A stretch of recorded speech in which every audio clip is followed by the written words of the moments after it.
Welcome back, everyone, to this very special edition of Mompreneurs.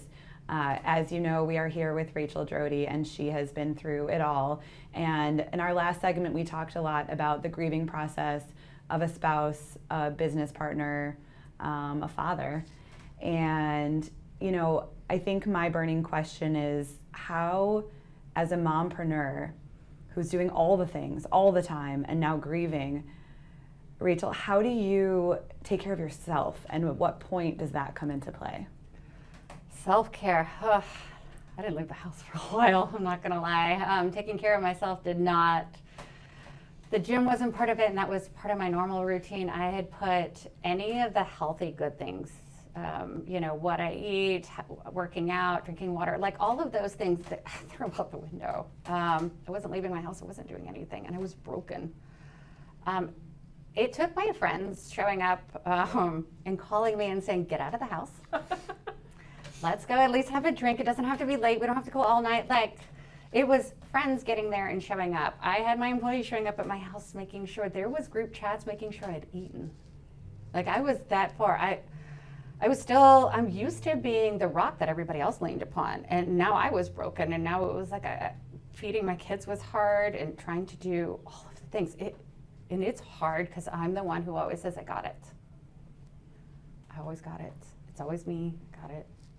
It was the first time in my life I didn't have it. I survived my divorce. I mean, I had been divorced before, and, you know, the twins' dad, and they were a year old, and I still didn't doubt if I could handle it. Like, I knew I was going to do it, and I knew, you know, even having twin 2-year-olds looking at me, and I was like, I'm starting a business. I've got this, and I'm going to do this, and I knew it, and like, I was ready for it. It's like I was hungry for it. And this was the first time I had to face it where I didn't know if I could do it anymore. I didn't know if I should give up, if I should just go back to, you know, letting somebody else be the boss. And it was like, it took digging down into the deepest parts of myself and saying, you can do this. You can do this. You will do this. Now, how am I going to do this? And, you know, sitting there, and every single night I would write in a journal, like, something I was grateful for, and 3 things that I had won during the day. Some things that I had done good, you know, some small task one, even if it was like, at first it was just like, I ate protein today instead of, I had a baked potato and that was it. Like, it was writing those, and slowly then it was like, what are my goals? What are my goals to get back into this? And then it was like, okay, now, then you have to come back into handling the fires, because, oh my gosh, you've been down. And, you know, just taking a vacation, you go, I can't come back after a week. You know, like, we want to run away. And now I'm looking at 3 months of nothing. Like, I'm not okay. So it was healing, focusing in on that, looking for, you know, ways that I was going to be able to heal my brain, the PTSD. It was a lot. And it just became, break it down to the smallest version of whatever I could. And what are my goals? And looking at that every single night. And some days I couldn't do it. Some days all I wanted to do was cry in my bed. I still got up and I at least worked for a little bit, or sometimes I would just sit at my desk and cry. And the first 2 days that I'd opened up my laptop, we had videotaped him. I had hours of him, and I was going to break it into Reels and TikToks. And now what? Not only is all that work out the window, because I can't do those, I'm not, you know, doing that. I'm certainly not putting up his video anymore, because it was like, now what? There's no handbook for this. What do you do next?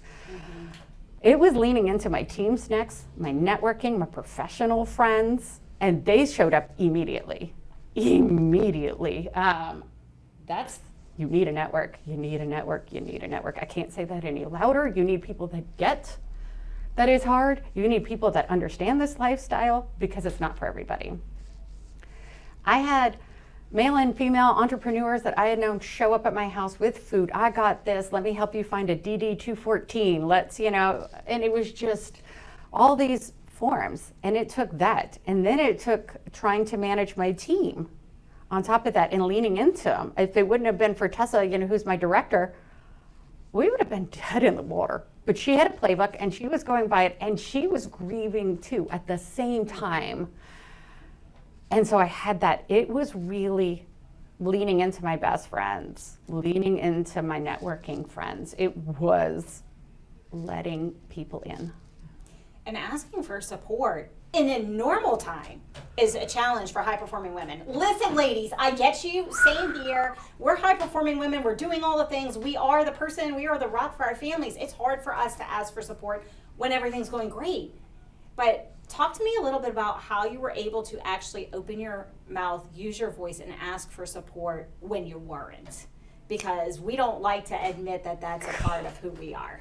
No, and asking for help is hard. Like, just letting somebody in, because you're like, I don't want you to see the disaster. That's what I'm terrified of. If I ask you for help, you're going to see that. And it's remembering that other people have stuff going on. That helps.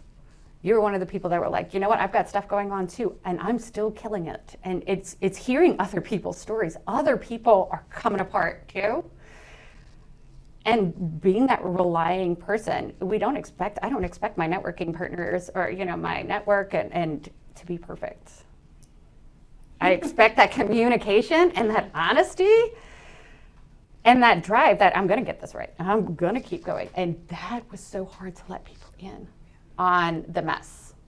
How did you give yourself permission to let them in on the mess? Like, what was that? How did you give yourself permission and not be perfect?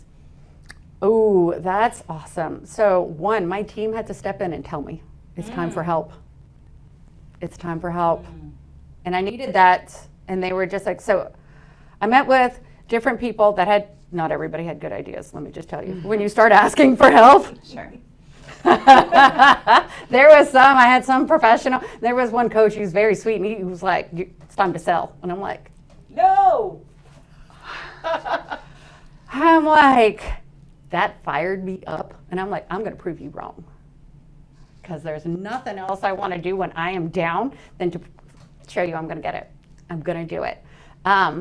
Giving myself permission, it took this person I trust and show him this much. This person I trust, show him this much. This person I trust and show him little bitty boxes. And as I gained trust,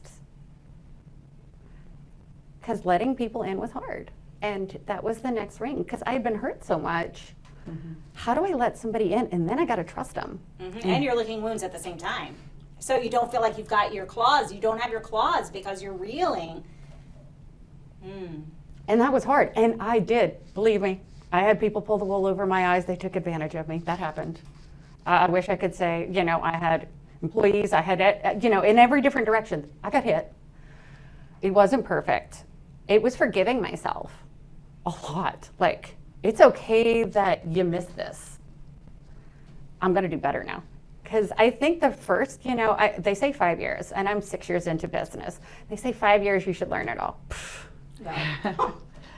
You just got your processes into place, and you're just kind of figuring out, I got this. This is I have now perfected my strategies. I've got this, and I can see this lane. I know this lane's only perfect for the next year for this business strategy. And next year I'm going to have more stuff to go with. And the strategy's probably going to get blown out of the water. But now I'm getting actual plans where I feel confident in those. And I hate that imposter syndrome, but it stares me in the face when I get up. And it's like, am I good enough to do this? I have to tell myself, hell yes, and be my own hype squad. And being my own hype squad's also like, you can do this. You've been on top. You're going to get this back. It's also about building the support and finding the members of your team and finding the members in your community and your networking community, your friends who can call you out and give you that too. It's so important. Like what I have heard is community, support system, all the things, and it's that, I'm reeling, but I need to ask for help anyway. So now that you're on the other side of it, I'm really curious, how are you going to emerge from this? Because we talked in the break about being like a butterfly busting through, the caterpillar busting through and totally becoming this beautiful butterfly. You have to break completely in order to get to that next level. Like, what are you going to do now moving forward? How are you going to establish the support so that they can be there even stronger the next time a break happens? Because it might not be this break, but a break's going to happen. A break happens to all of us. We all have it. I've been through it in the past couple of years as well as Sarah's been through it. We've all been through it. So what are you going to do differently, and how are you going to establish that so that you can open up and ask for support more rapidly so that you can navigate and learn from this? Well, I did have to go to therapy and actually tell myself, because when you're an overachiever, you tend to look inside. It's next investing in my team, using things like free tools like disc testing and stuff like that to see where they're going to fit amongst my team for the good sales pitches. And then I'm making a dream sheet. This is what my dream team looks like. Here's my dream roster. And I want to start filling this, and these people are going to start filing into this. And it's all about having that dream and then working with your team. And I don't put them into boxes. Once they're coming in and I want them to be my dream team and they're filling in this person may fill up 90% of person one and then have 10% of like person B over here. Great. So then my dream sheet is going to keep changing for what it looks like. And I know that I'm going to be flexing. So it's building that team that I really need, but it's not just my team internally, it's my external team. What do I need? Who are my business partners? Who are my network? Who am I going to be attached to really start this growth pattern? Who am I going to want to work with next? And identifying them and then getting excited about it to bring those people into what this next level looks like for me. Where do I succeed next? And who am I bringing with me to doing this? And my team's got to help me fill in this because they're going to know all my blind sides, right? Because as I'm trying to just power in through this, where's the team member going to fall in? Because they may change the dream a little bit. They may come with something so amazing, just getting somebody that's that great into my team. So, it's at one point it was, bringing in this web team that I was just blown away by. And then, do I bring in influencers and all this other fun stuff? And I'm looking this as an exciting emergence of now I get to choose. Yes. That's where I've really looked at it instead of like, crap, I've been broken down to nothing. I'm no longer chained to a lot of these things that I had before. It's almost like you've shed. It's a great shedding, and you get to choose where you're going next. This is so powerful. Thank you for sharing. This has been very important. We do have to take a brief break, but we will be right back to dive deeper into this when we return.